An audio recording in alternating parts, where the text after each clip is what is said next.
2024 চনৰ 7, 8 আৰু 9 তাৰিখ আমি দুদিনীয়া কাৰ্যসূচীৰে কলিয়াবৰ কেৰাটে একাডেমীৰ অন্তৰ্গত আৰু আমি বেল্টৰ এক্সাম পাতিছিলোঁ আৰু ট্ৰেইনিং পাতিছিলোঁ দুদিনীয়া কাৰ্যসূচীৰে।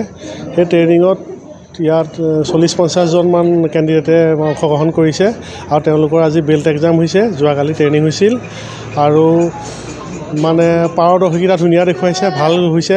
আৰু লগতে আমাৰ অল আছাম কুনিবা কাই কেৰাটেৰ technical director mister Pankaj Kumar Mudoi, sensei Netra Kumar পাটৰ, যোগেন বৰা আৰু মই নিজে আমি সকলোৱে মিলি এই কাৰ্যসূচীভাগ আৰম্ভ কৰিছিলোঁ।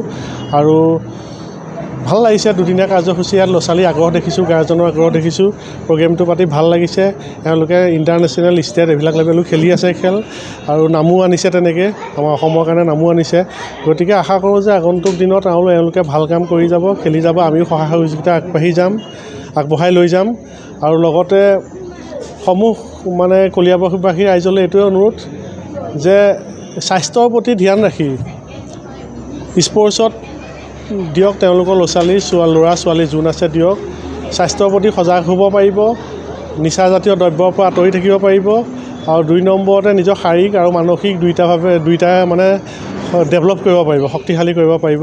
সেইখিনিয়ে মই কলিয়াবৰৰ পৰা ইনষ্ট্ৰাক্টৰ হিচাপে মই সকলোলৈকে আহ্বান জনাইছোঁ। আজি 50 জনে দিছে, 50 জন পৰীক্ষাৰ্থী ইয়াত এটেণ্ড কৰিছে আৰু সকলোৱে ভালেই পাৰদৰ্শিতা দেখাইছে। হয়, নমস্কাৰ।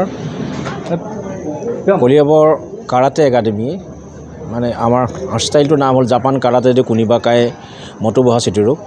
আমাৰ এটা ব্ৰাঞ্চ আছিল কলিয়াবৰত। আমি প্ৰতি 4 মাহ আৰু 6 মাহ এই মাহৰ মানে মূৰে আমি ট্ৰেইনিং আৰু গ্ৰেডিং পাতোঁ। গ্ৰেডিং মানে পৰীক্ষা।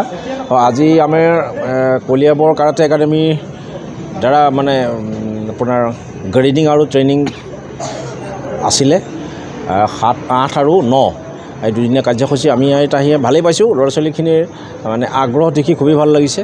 তেওঁলোকে ভৱিষ্যতে যে আৰু আগুৱাই যাব পাৰিব সেইটো আশা আমি কৰিব পাৰোঁ। লগতে আমাৰ জাপান কুনিবা কাইৰ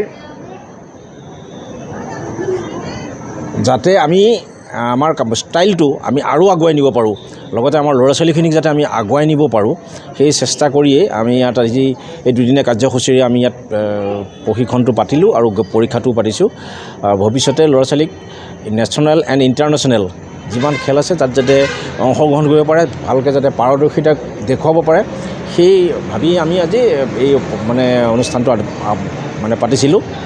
লগতে যিখিনি দেখিছোঁ বহুত ভাল সৰু ল'ৰা ছোৱালী বহুত ভাল পাৰফৰ্মেঞ্চ দেখাইছে।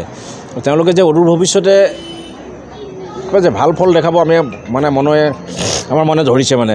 সেইকাৰণে আমিও চেষ্টা কৰিম, যিমান পাৰোঁ সিমান চেষ্টা কৰিম যাতে তেওঁলোক আগুৱাই যাব পাৰে, আগুৱাই গৈ যে দেশৰ নাম আনিব পাৰে, লগতে আমাৰ ষ্টাইলটোৰ নাম আনিব পাৰে। সেইটোৱে আৰু ইয়াকে কৈ মই মোৰ সামৰণি মাৰিছোঁ।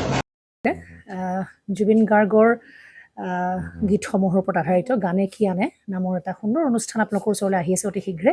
অহা 15 আগষ্টৰ পৰা ধেমাজিৰ পৰা প্ৰথম অডিশ্যন আৰম্ভ হ'ব আৰু সেই অডিশ্যনৰ যোগেদি বিভিন্ন কণ্ঠশিল্পীসকলে যিসকলে এই অনুষ্ঠানত যোগদান কৰিব বিচাৰে তেওঁলোকে এই অডিশ্যনৰ যোগেদি আগবাঢ়ি আহক। আৰু জুবিন গাৰ্গৰ বহুত ভাল লগা গান আমি সদায় শুনি আহোঁ। আৰু আপোনালোকৰ যদি ভাল লগা গান থাকে, জুবিন গাৰ্গৰ আপোনালোকে গাই ভাল পায়, তেন্তে অডিশ্যনত যোগদান কৰক। মোৰ ফালৰ পৰা আন্তৰিক শুভকামনা থাকিল এই সম্পূৰ্ণ অনুষ্ঠানটোলৈ। ধন্যবাদ।